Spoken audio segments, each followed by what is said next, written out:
در خواب بودم مثل کاکتوس، زدی بر گونه من بی صدا بوس. ز درد خارشش فریاد زد دل، الهی در بدرشی پشه لوس. درود و خسته نباشین خدمت مردم لوس سانتوس عزیز. خدمت شما هستیم با اولین قسمت از برنامه یک شنبه ها با ماریو. اینجا در کنار من مهمان بسیار عزیز و دوست داشتنی هستن، حضور دارن از پر ادعاترین و بی ادعاترین سارجنت های BCSO آقای فردریک استور. آقای استور اگه سلامی هست بفرمایید. درود و عرض ادب خدمت تمامی سیتیزن‌های لوس سانتوس. شعری سرودم من باب این حضور بنده در این استودیو. به نام خداوند خورشید و ماه که روشن کند ما را ز راه. درود بر شما ای بزرگان جمع که از مهر شماست این محفل چو شمع. اینجا دیس با آقای کیه؟ با آقای سویز گریس. مرا بخت یاری نمود این زمان که باشم شبی را مهمان شما. درود عرض ادب. رگستور هستم از اداره بلینک کانتی شریف آفیس و وجه نامبر 2060 در خدمت شما هستم آقای ماریو. بله ماشاءالله آقای استور همین اول با حاشیه برنامه رو شروع کردن. خیلی خوش اومدید آقای استور، مرسی که دعوتمون رو قبول کردین. همین اول کاری بریم که وارد سوالمون بشیم. آقای استور شما خودتو بخوای اگه تو 3 کلمه معرفی کنی بهمون، اون 3 کلمه چیه؟ چیپس شست سس. چیپس الان با این خودتون رو معرفی میکنین دیگه، یعنی بله این ستار بگن میگن آقای استور. بله خیلی عالی. بعد از اونجایی که ما دوستان شما یه سوال کردیم، اینکه شما علاقه زیادی به سینمای هالیوود دارید، درسته؟ بله من خودم قرار شد با یه جانی دپ کار کنم یه تایمی و نشد متاسفانه. برای جان ویک جدیده دیگه، جان ویک 12. جان ویک 13 قرار بود بیاد ولی قرار شد ونوم بازی کنم، ونوم بازی نکردم، رفتم مک‌کوین خواستم بازی کنم، مک‌کوین هم نشد. زنده باشی که این تو. خب آقای استور، اگه بخوان از زندگیت یه فیلم بسازن به نظرت اسم فیلم چی میتونه باشه؟ جان ویک 13. جان ویک چند؟ اسم 13. فیلم. جان ویک کشتار با مداد. آها، چرا هنرهای رزمی چیز دارین شما؟ تبحر دارین؟ من جوجوتسو کایزن کار میکنم. خب این لوازم تحریری توشی که. جوجوتسو کایزن. زنده باش. خب یکم سوالا رو شخصی تر کنیم آقای استور، نظرتون چیه؟ بفهم راحت باشی. شما در حال حاضر تو چه دپارتمانی فعالیت دارین؟ بلینک کانتی شریف آفیس. زنده باش. بعد اگه بخواین یه روزی از BCSO بیاین بیرون و وارد یه دپارتمان دیگه بشی، چه دپارتمانی رو انتخاب میکنی؟ HSPO. چی هست این که گفتین که برای بیننده هامون توضیح بدیم زحمت؟ هایوی پاترول یا همون SSP خودمون، استیت پلیس خدمت کنم. زنده باش. یک وایسی دستمون رسیده آقای استور. من شما رو الان شما و بینندگان رو این وایس الان بچه پشت صحنه بی زحمت پخش کنین. نظر شما راجع این وایس بدیم چیه؟ براش سفت و سخت چسبید تو یکی نه چیز آیه ماریا شما دنبال چی هستی نسبت به این موضوع بذار من توضیح بدم، صحبت نکنید. شما دعوت کردید، از طرز نشستن شما مشخصه که اومدید برای جنگیدن با من و یکی از پرحاشیه ترین سوالا از من پرسید که همه نسبت به این موضوع ازم میپرسید.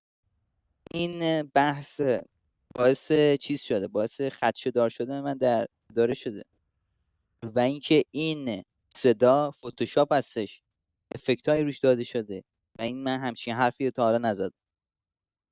بالاخره این دوستان و همکاران شما این وایس رو برام فرستادن آقای استور. گو خورده. کی فرستاد؟ گو خورده. بله درست میفهم. ما که نمیتونیم تاییدش بدیم دیگه، هر شما میگی همونه.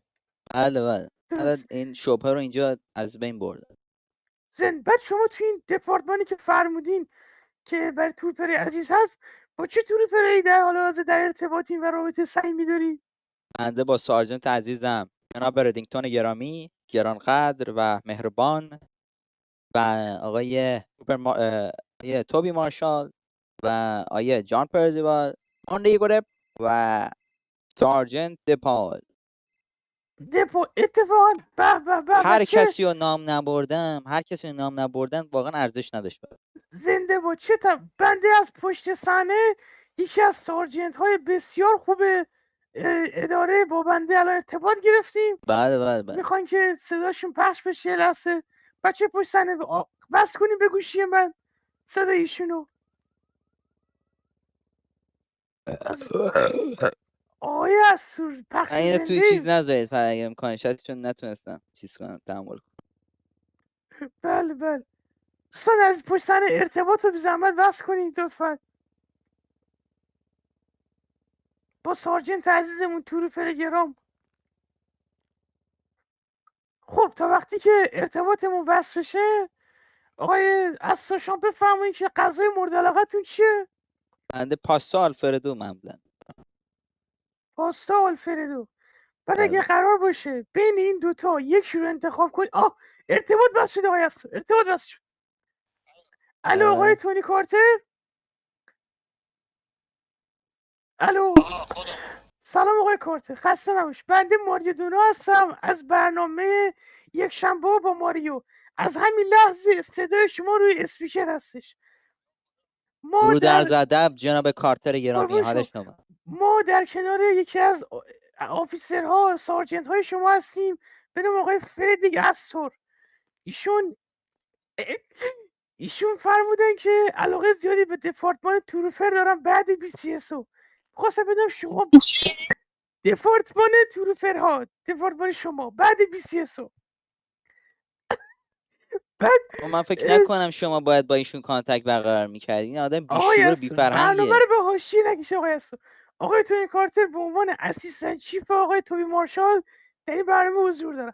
بعد میفهمید آقای کارتر میخواستم نظر شما راجع به آقای استور و حضورش به عنوان تروپر چیه؟ میتونه حضور داشته باشه ولی ما جدیدن میخوایم تروپر استیشن یک سری تقسیماتی انجام بدیم. بله بفهمید. خب خیلی از قسمتش پرایوت و من میتونم به شما بگم یا کسی که داریم ویدیو ضبط کنیم، ولی یه بخشش رو میتونم بهتون بگم. ولی ما طبقه اول یه دونه دستشویی داریم، دستشویی بعد پسش بعد نمیگیم برای حل کردن میتونیم توالت ها من یه چیز ذکر کنم. من یه چیز نسبت به موضوع ذکر کنم با وایس یه آقای تونی استور میخوای کارتر بگم. موضوع رو ذکر کنیم. بله آقای بفهمید. کارتر شما وقتی نمیتونید دپارتمنت با این بزرگی هندل کنید، یه طبقهشو نمیتونید واقعا هندل کنید. واقعا برای شما متاسفم. آقای استور میفهمن که شما دپارتمان به این بزرگی رو یه طبقه شو نمیتونی هندل کنی. براتون واقعا متاسفم. متاسفم برای پوزیشن شما در این دپارتمنت. بالاخره زمانی که میریم دستشویی نگاه کنیم یک سری از آدم رو تبدیل میکنیم به یک شخص درست داری کرده به تمیزگر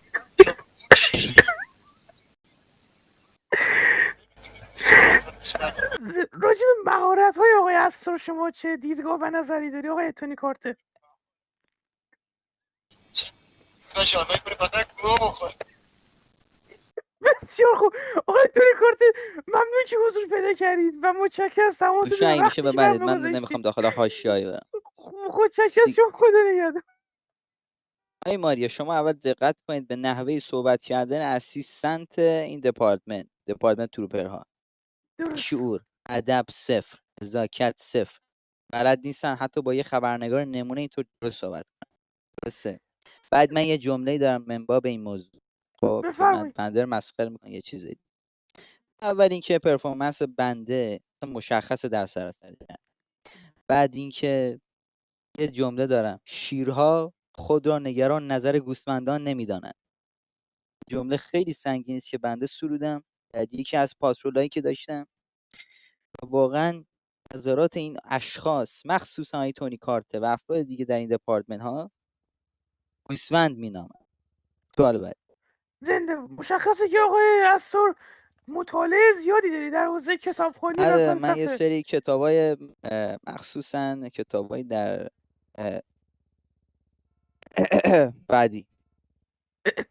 نه فقط تو همین مبحث میخواد دو تا از این کتابایی که نه خوندین ورود و نکنید چون کتابایی که من میخونم معمولا خودم مینویسم این کتابا رو.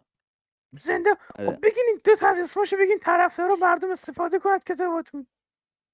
بذار من یه سری کتابا که تازه انتشار دادم بله بگین دوستان مردم استفاده کنند من از نوشته بودم هوش و ذکاوت شما اتفاقا آقای اسور. بالاخره نوشته بودم. از سارجنت های نمونه شهر هستی.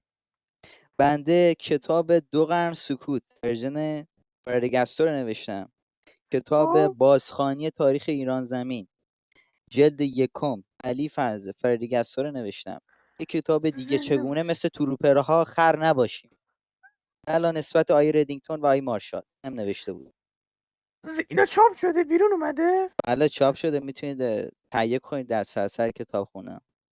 زنده باشی. بله دوستان عزیزی خواستین تهیه کنین کتابای آقای اسور هستن دیگه مردم بله عزیز. بله. بله ما یک تبلیغات بریم ببینیم برگردیم در خدمت آقای اسور عزیز هستیم. بریم بیاین.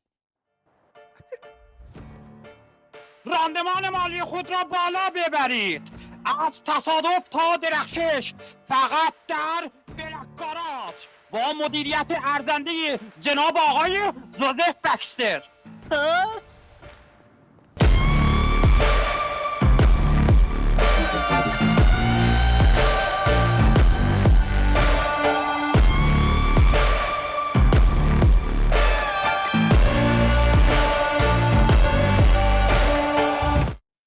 خب دوستان عزیز خوش برگشتیم به برنامه. در اینجا کنار من هنوز آقای فریدی اسور هستن. خب آقای اسور برگردیم به سوالای جنجالی و برنامه عزیزمون. بفرمایید. آقای اسور بفرمایید که اگر یکی از اعضای پیدی رو شما بخوای حذف کنی از استیشن و کلا دپارتمان، اون یه نفر کیه؟ جناب تروپر توبی ارو. چرا آقای توبیار چه اشتباهی ازش سر زده؟ دلیل اینکه من جز یکی از گزینه‌های تروپر شدن بودم. آقای ارو حالا نمیدونم با پارتی بازی و چیزای دیگه جای من رو در این دپارتمنت گرفتن. پس یعنی با اینکه نه در دیویژن خاصی فعالیت داشتن. بنده در دیویژن فیلترینگ اوالیویشن تی کاماندر و به عنوان دیسپچر در حضور دارم، ولی کلا ایشون در هیچ دیویژن حضور نداشت، هیچ دیویژنی کامند نمیکرد، ولی جوین اس اس پی شد. این سوال خیلی مبهمی برای من بود و واقعا نمیدونم نسبت به این موضوع چه ریاکشنی بدم.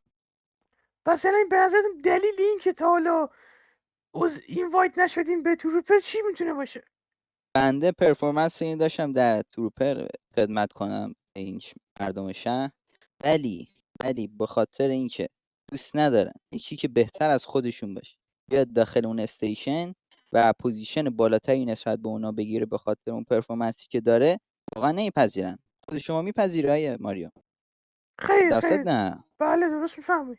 بله شما میتونید مثلا ردیکامز منو ببینید، اینتراکشن ویت سیتیزن، هر چیز دیگه، کامنت کردن و دیویژنی که دارم، هر اگه چیزی اشکالی دیگه که نداشته بخواید. باشه آقای اسور، ما اینجا در حضور مردم یکی از رادیو کامزای شما، چون شما معروف به این که رادیو کامزای بله بسیار قوی و سلیسی داری، اینجا توی برنامه یه تیکه از رادیو کامزای شما رو داشته باشیم.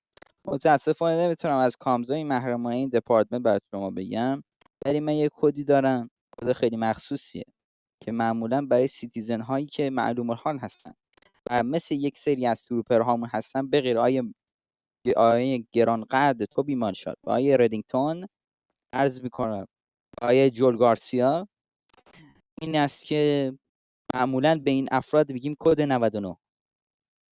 خب این کد بله. مربوط به چیه؟ فقط برای کد آفیسرها و پیدیاس یا نه برای مردم عادی هم هست؟ نه برای افسرانی که استفاده میکنن از این کد. من نمیتونم حالا برم داخل این کاد چون یه سری چیزای محرمانه نمیتونم. زنده باش این زنده رو باش. آیا شما دوست داری فردا روزی که خدای نکرده 20 تا 120 300 تا زندگی کنی، فردا روزی اگه مردی دوست داری مردم تو رو با چه چیزی یاد کنن؟ چیت یادشون باشه؟ به یاد دستای بریده حضرت ابوالفضل که در راه حق و ناحق بریده شد و نتونست آب بخوره و من ظرف آب از دستش کشیدم، هر چی کردم نتونست آب بخوره. زنده بود. منظورم حالا این نبود آقای اسوبه. خب حالا میگم بالاخره یه واسه خودش کاملش کردم. جوابی. بله بعد ارزم بودین بفرمایید که اگه یک وقتی از پیدی اخراج بشی اولین کاری که میکنی چیه؟ این کدوم سمتت کدوم شغلی میری؟ دوباره اگه میشه سوالتون رو بپرسید متوجه. اگه از پیدی اخراج بشی یا اولین اصلا جایی اگه که گاز PD میگیرم نه اولین جایی که میری شغل و کار میکنی چیه؟ دزدی. تو آفیسر دزدی. این مملکتی، یعنی چی دزدی؟ نه، دزدی از افرادی که رنگ‌های بقیه رو میدزدن. متوجه هستی؟ خیلی کم بازش کنیم برامون بیشتر. آیه ماریا شما دوباره چی هستی آقا؟ ما آقا اینجا اومدیم که در حاشیه نریم، شما رو داریم میری در حاشیه. سریال در آقا حاشیه فلش رو خودم ثبت کردم و اینکه فیلم بعدش با خودم بوده. این برنامه بر پایه حاشیه است. سوال پایه بعدی حاشیه. جنجالی ترین سوالی که از شما میتونم بپرسم. بفرمایید. آقا از شما بفرمایید که چه کسانی در پیدی هستن که لیاقت رنگ و جایگاهشون رو ندارن؟ بفرمایید. خب بگو دیگه کیان؟ خیلی به نظر گزینه‌های شما زیادی هستن که واقعا نه پوزیشنشون درسته، هندل کردنشون به عنوان سارجن یا رنگ‌های دیگه. من یه اینجا سری افراد مردم نام دوست دارن میبرم. شما اسم هم نام ببرین. بله من بفرمایید. یه سری افراد نام میبرم. سارجن روز لوئیس، تروپر ارو، تروپر جک پرزیوال، تروپ‌های غیره رو نام نمیبرم. میرسیم به دیپوتیا. دیپوتیایی که ازشون متنفرم. دیپوتی کایلاین، واقعا ازش متنفرم از این شب. میرسیم به لس سانتوس پلیس دپارتمنت که آقای ساموئل اریکسون کاپیتان، واقعا اصلا من موندم. کسی که نمیتونه یه رادیو کامز درست بده در اون رادیو چرا باید در پوزیشن کاپیتان باشه و یه دیویژن به این ساده یه دیسپچ نتونه هندل کنه؟ این گزینه. آیه سارجنت ماس هنسون که نتونستن ترافیک انفورسمنت هندل کنن، بنده به عنوان اسیستشون از آن شدم که کارشون انجام بدم. اومدی کامنده. دیگه میرسیم به یه تروپر دیگه آیه جیسون هاردی، بازم نسبت به منباب کامنت کردن بیشتر این اشخاص که اعلام کردن پیپر ورک انجام میدن، داخل سیچویشن یا او پی اس قرار نمیگیرن. درسته؟ متوجه هستید؟ اینا بله. میشینن مثلا کارهای دفتری، کارهای مربوط به اچ آر، کارهای مربوط به ای تی دی اینا رو انجام میدن. متاسفانه برای اینکه رنکشون بره بالا ولی هیچ حضوری در او پی اس ها، منیج کردن سیچویشن ها و منیج کردن آفیسر لا انفورسمنت نه. از تو چقدر سخت میگذره به شما، با همه مشکل داری واقعا چرا؟ متاسفم برای این اشخاص.